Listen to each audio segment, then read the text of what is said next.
बारे में मैंने पिछली बार भी कहा, जब वो प्रोसेशन निकाला गया उस वक्त भी कहा है। मेरी बात उस प्रोसेशन पे वही है जो इन दोनों मैंने कहा था, और जो मैंने अंदेशा दिया था, जिस बात के बारे में मैंने इशारा दिया था, और वही हुआ भी।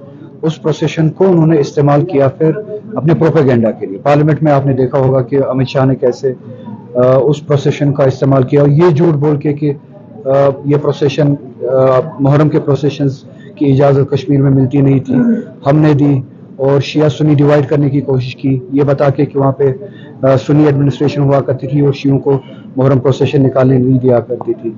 और कैसे इक्वेट किया मुहर्रम प्रोसेशन को सिनेमा के साथ, शराब खानों के साथ। एक list of elements of normalcy Amit Shah ने पोस्ट एब्रोगेशन 370 का जो उन्होंने इल्यूजन ऑफ नॉर्मलसी बताने क्रिएट करने की कोशिश की, और क्या कहा कि क्या किस किस चीज़ से ये इंडिकेटर्स मिलते हैं कि नॉर्मलसी आई है। उसने उस लिस्ट में सिनेमा का नाम लिया, शराब खानों का नाम लिया, और उसी सेंटेंस में उसने मुहर्रम के उस जुलूस का नाम लिया।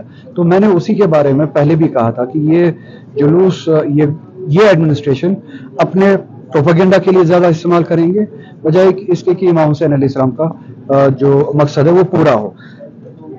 अगर वो इस बारे में मजहबी आज़ादी के बारे में सच्ची में संजीदा होते तो जामा मस्जिद पे जो कदगने लगते हैं हर जुमा, ताले लगते हैं, इसी को जामा मस्जिद में नमाज पढ़ने नहीं दी गई, उसकी इजाज़त नहीं दी गई, तो वो जामा मस्जिद भी आज़ाद होती, वो मुसलमान भी आज़ाद होता अपने दीन पे अमल करने, जिसकी लिंचिंग होती है हर रोज़।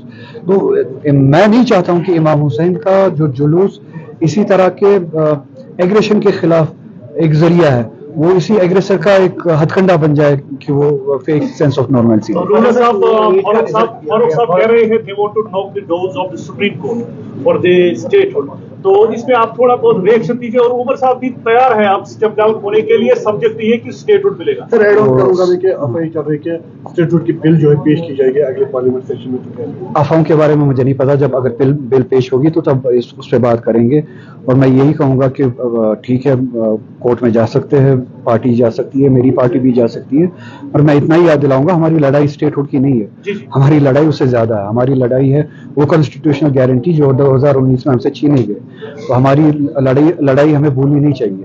बीजेपी ने अपने इलेक्शन मैनिफेस्टो में भी कहा था कि हम स्टेटहुड देंगे, पार्लियामेंट में भी कहा था कि हम स्टेटहुड देंगे, लोकल बीजेपी ने भी अपने मैनिफेस्टो में कहा था कि हम स्टेटहुड देंगे। दूसरी अलाइड टीम्स जो थी बीजेपी की, वो भी कहते थे कि हम स्टेटहुड की लड़ाई लड़ेंगे, मगर नेशनल कॉन्फ्रेंस की लड़ाई स्टेटहुड की लड़ाई नहीं है। हमारी लड़ाई उस गारंटी की वापसी की है, उस स्टेटस की 370 की वापसी की है, उस स्टेटस की वापसी की है जो आईन हिंद ने हमें दिया था एक्सेशन के टाइम।